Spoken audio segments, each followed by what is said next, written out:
Dzień dobry. Motoryzacja liczy sobie już ponad 100 lat i ciężko stwierdzić, który jej epizod, która dekada motoryzacji tak naprawdę była najbardziej ceniona w całej historii automobilów, historii motoryzacji. Zdania będą podzielone z wielu powodów. Po pierwsze, przede wszystkim różne są gusta. Jedni uwielbiają kształt samochodów z lat 15, 20, 30. Inni doceniają kunszt techniczny i dokonania w motorsporcie, na przykład w latach 40. czy 50. Będą też tacy, którzy wzdychać będą już do znacznie młodszych samochodów, więc tych preferencji jest naprawdę całe mnóstwo, zależnie od wieku przede wszystkim, ale też tych upodobań związanych właśnie z wizualną stroną motoryzacji, czy też techniczną. W mojej opinii lata 50. i 60. to był właśnie czas, kiedy działo się najwięcej. Zarówno jeśli mówimy tutaj o emocjach, bo jeśli wspomnimy samochody europejskie, ale czy ze Stanów Zjednoczonych, nawet z Azji, to jeśli mówimy o tych właśnie dekadach, to wspominamy je z takim rozrzewnieniem, prawda? Z czymś, co zapada w pamięć. Wielkie skrzydła w samochodach amerykańskich, czy obłędne, opływowe linie w samochodach włoskich czy brytyjskich właśnie przełomu lat 50. czy 60. to coś, co mamy w zasadzie na myśli z automatu, kiedy wspominamy o tych okresach produkcji właśnie wspomnianych samochodów. I dzisiaj chciałem Wam pokazać auto, które w mojej opinii uchodzić powinno za jeden z najbardziej istotnych samochodów, zwłaszcza klasy GT europejskich tego okresu, a nierzadko bywa troszeczkę zapomniany, głównie z uwagi na swoich rywali, którzy przyćmili go, mam wrażenie, że poniekąd czasami nieco przez przypadek, ale o tym za chwilę nieco więcej.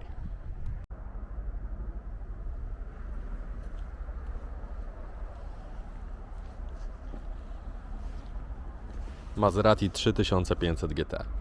Auto w mojej opinii, które zasługuje na niemal wszelkie nagrody, zarówno jeśli chodzi o design, może przede wszystkim design, ale i prostą, ale skuteczną technikę. Samochód ten w latach 50. mierzył się z wieloma rywalami, ale tak naprawdę każdy z nich miał do zaoferowania coś innego. No bo cóż, zacznijmy od na przykład Niemców. Mercedes 300 SL Gullwing. Niesamowita historia, motorsport, design charakterystyczny, otwierane do góry drzwi, skrzydła mewy, skąd zresztą właśnie nazwa. To były dokonania niemieckich inżynierów, jak to zwykle u Niemców bywa, bardzo skutecznie skalkulowane. Design i jakby te emocje dookoła były trochę bardziej wynikową niż zaplanowanym działaniem inżynierów. No i było Ferrari. Ferrari przede wszystkim 250, które było sfokusowane na motorsporcie w przeróżnych swoich wersjach, jak chociażby TR od Testarossa, który tak w zasadzie to był jednym z najbardziej skutecznych samochodów na torach wyścigowych. I w tym wszystkim, tak na dobrą sprawę, jeśli chodzi o samochody produkcyjne, Maserati do tej pory nie było obecne. 57 rok był przełomowy właśnie dla Włochów, ponieważ w końcu zdecydowano się, że po licznych triumfach na torach wyścigowych najwyższa pora, aby spróbować dotrzeć do klienta, nazwijmy to cywilnego. Klienta bardzo majętnego, ale właśnie ludzie z Maserati widzieli, że Ferrari dość mocny nacisk kładzie na motorsport, w zasadzie wyłącznie na motorsport, ale księgowi przekonali Enzo Ferrariego, że na motorsport to my pieniążki możemy wydawać, a zarabiać musimy jednak na samochodach drogowych. No i Maserati poszło w tę samą alejkę i tak powstało 3500 GT. samochód uznawany. Był to pierwszy samochód tak naprawdę produkcyjny tego włoskiego producenta. Nie mylić z masowy, bo rzecz jasna 2226 bodaj egzemplarzy wyprodukowanych tego samochodu to nie była skala pozwalająca producentowi uruchomić taką fabrykę z prawdziwego zdarzenia, jeśli chodzi o procesy. Natomiast był to samochód interesujący dla licznego grona odbiorców. Jeśli możemy mówić o licznym gronie odbiorców przy takim wolumenie sprzedaży. Ale 3500 GT to także rywal jeszcze jednego dość istotnego w historii motoryzacji samochodu. Aston Martin, zresztą podobnie jak Maserati do tej pory, istotną część swojego biznesu kierował na zmagania sportowe i modele DB2 czy DB3 widać było po nich jeszcze poprzednie dekady, czyli powiedzmy lata 40 czy pierwsze połowy lat 50. Garbate konstrukcje opływowe, takie jak kropla wody, podobnie zresztą Porsche 356. Zupełnie oczywiście to jest inny kaliber samochodu i inny klient, ale mówię tutaj o aspektach mody, ówczesnej mody i rozwiązań technicznych. Aston Martin dopiero rok później, bo w 1958 roku zaprezentował DB4. No i szczerze mówiąc dopiero DB5 została oczywiście poprzez ekranizację przygód Jamesa Bonda tak naprawdę rozsławiona na potęgę i to właśnie te aspekty, o których mówię, sprawiły, że no właśnie Ferrari, liczne modele w motorsporcie, kolejne triumfy, podobnie Alfa Romeo, samochód po zmaganiach wyczynowych, troszkę bardziej przyziemny dla klienta codziennego.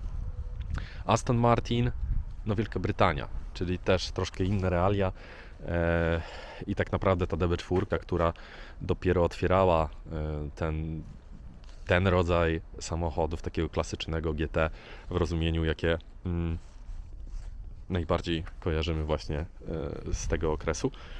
Maserati, no właśnie, pierwszy model produkcyjny, ale miał z czego korzystać.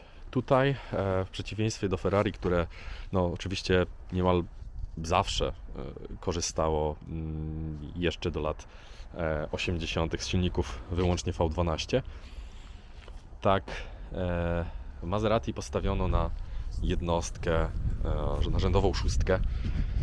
Silnik, który w prostej linii wywodził się z motorsportu, to nawet mało powiedziane, bo można powiedzieć, że z wyścigów Formuły 1.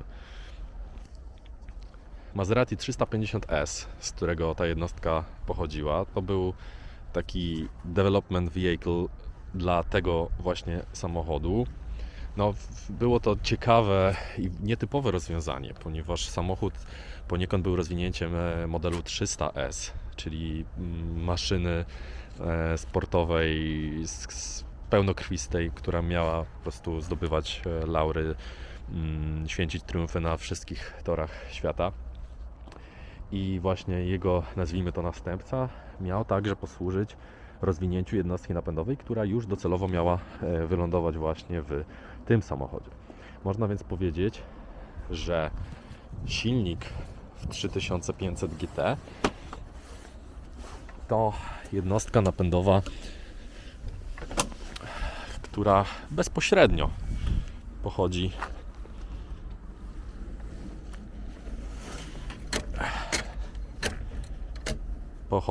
z auta wyczynowego.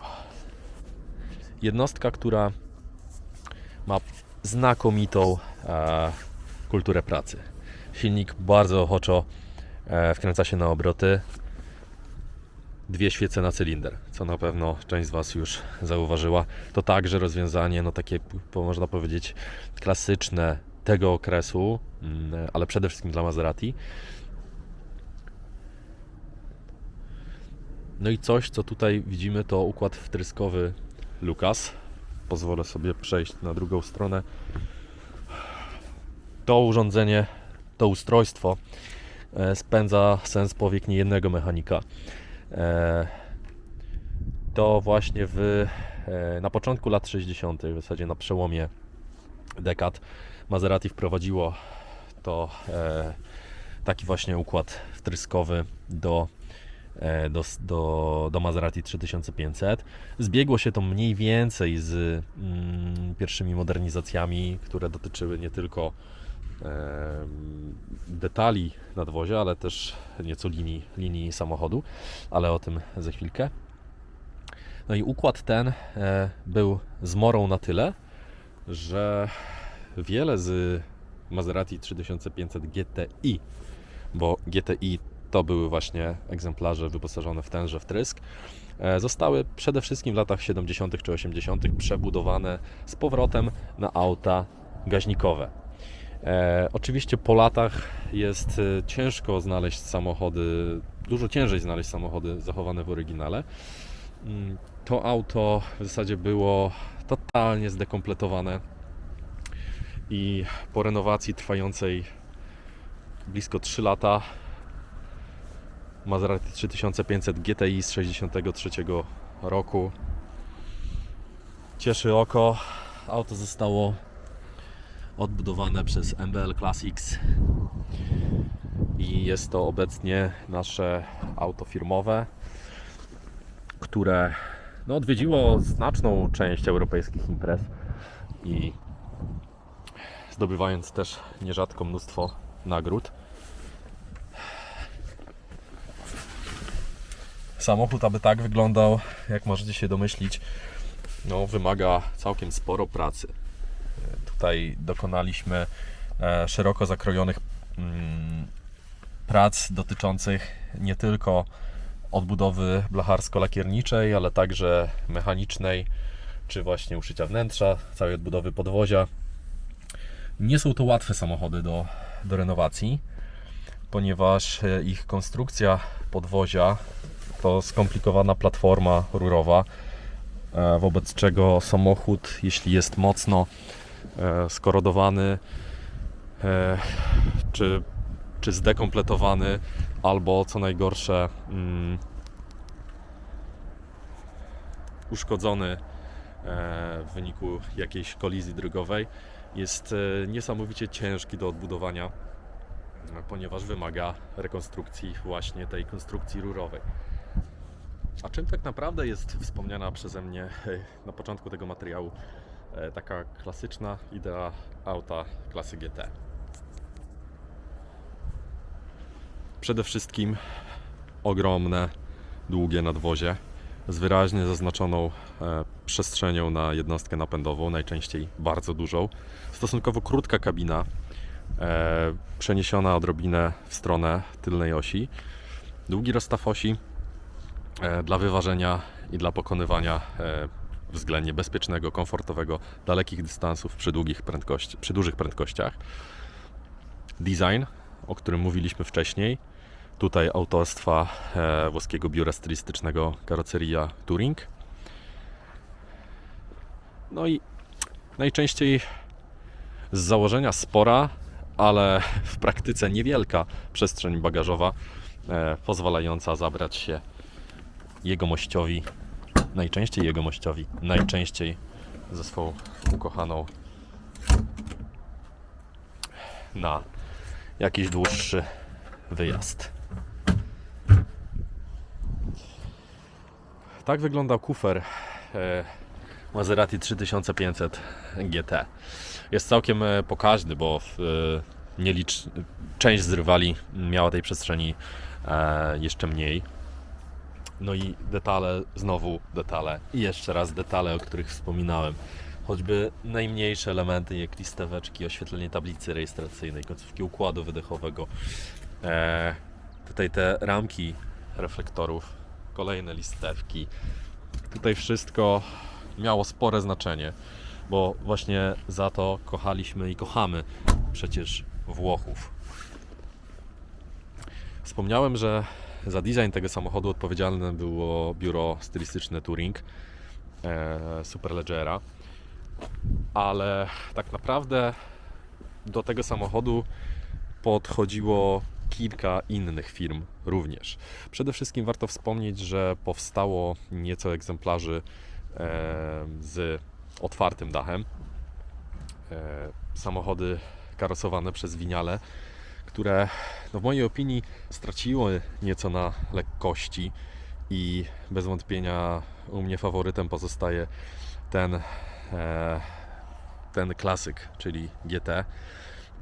Warto jednak wspomnieć, że w 1957 roku, kiedy to Maserati pokazało na targach w Genewie 2 egzemplarze tego samochodu, to już wtedy jeszcze nie padła ostateczna decyzja, kto będzie finalnie karosował te samochody i zaprezentowano zarówno samochód autorstwa Touringa, jak i Alemano.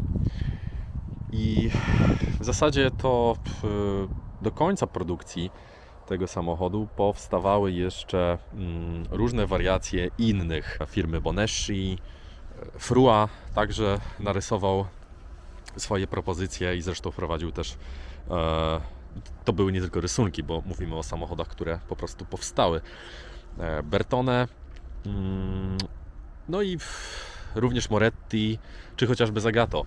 Zagato co prawda nie podjął się zbudowania samochodu, ale jego propozycja szkiców także znalazła się nie tylko na włoskich biurkach, ale także jako propozycję dla klientów. Nie zbudowano jednak żadnego samochodu właśnie z tego typu karoserią. Nierzadko o autach klasy GT mówi się jako 2+2. Dlaczego nie mówimy, że są to samochody 4-osobowe?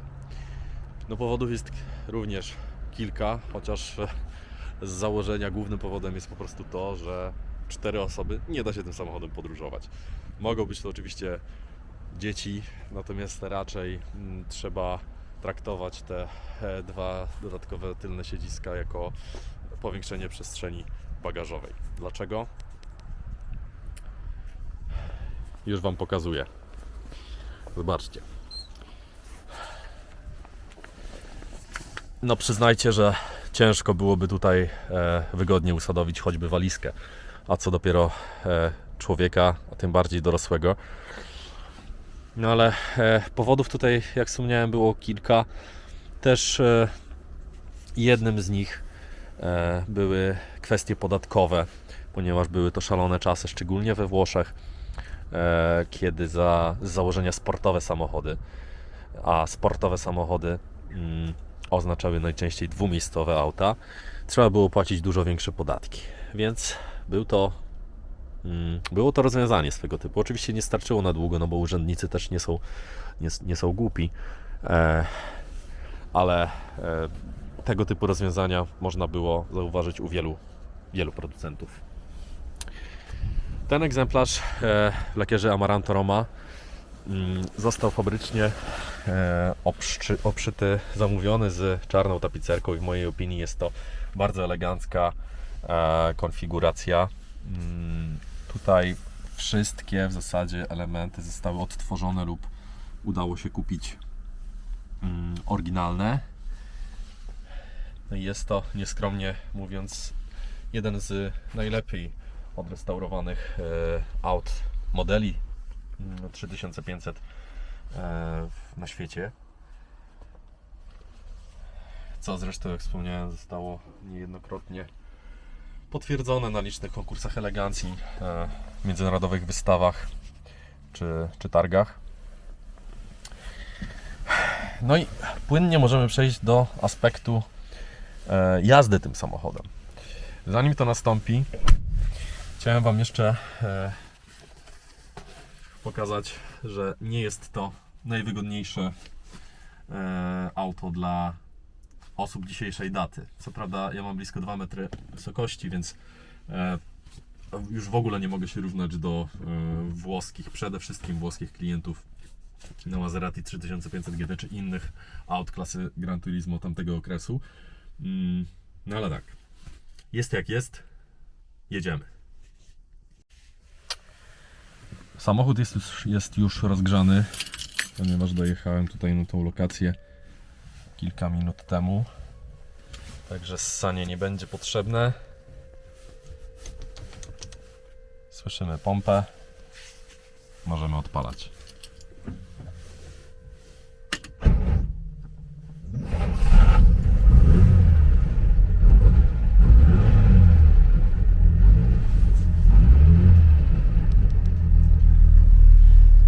No właśnie, kultura pracy to jedno, ale sam dźwięk to także coś wyjątkowego. 6-cylindrowe jednostki napędowe to jest takie swego rodzaju połączenie tej elitarności 12-cylindrowych silników przy, w mojej opinii, nieco, no bez wątpienia, nieco większym wigorze, jeśli chodzi o chęć do jazdy, zwłaszcza takiej bardziej sportowej. I nie zawsze chodzi tu wyłącznie o wagę, bo te silniki potrafiły ważyć również całkiem sporo. Także aspiracje wyczynowe czuć tutaj już od pierwszych chwil.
Na zakończenie chciałem Wam pokazać, jak to auto wygląda w słońcu, bo ten lakier Amaranto Roma to jest coś niebywałego właśnie w promieniach słonecznych. Co ciekawe, auto jest potężne, blisko 4,8 metra długości. To w zasadzie o centymetr zaledwie mniej niż Maserati Gran Turismo, które być może tam dostrzeżecie.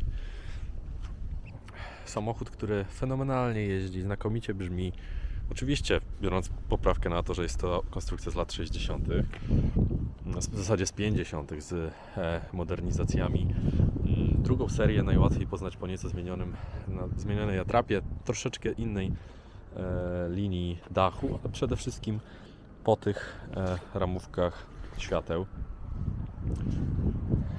Samochód ten, co ciekawe, już wówczas na tylnej osi także posiadał tarczowe hamulce, Także no, kilka takich aspektów pozwalało uważać, że 3500 GT czy GTI to było auto stworzone do dzielnego zasuwania tak po drogach alpejskich, jak i po prostu po trasach międzymiastowych słonecznej Italii i nie tylko w latach 50. i 60. No auto nie było niestety tanie, wobec czego niemal każdy egzemplarz ma jakąś ciekawą historię ze sobą, jeśli chodzi o grono właścicieli. Czy to byli aktorzy, czy jakieś osoby wielkiego biznesu. Ten nasz egzemplarz z 1963 roku przede wszystkim zwiedził sporo świata, bo poza Azją to w zasadzie był na większości kontynentów i w Europie także zmieniał właścicieli kilkukrotnie, ostatecznie by trafić w 2016 roku do naszej firmy.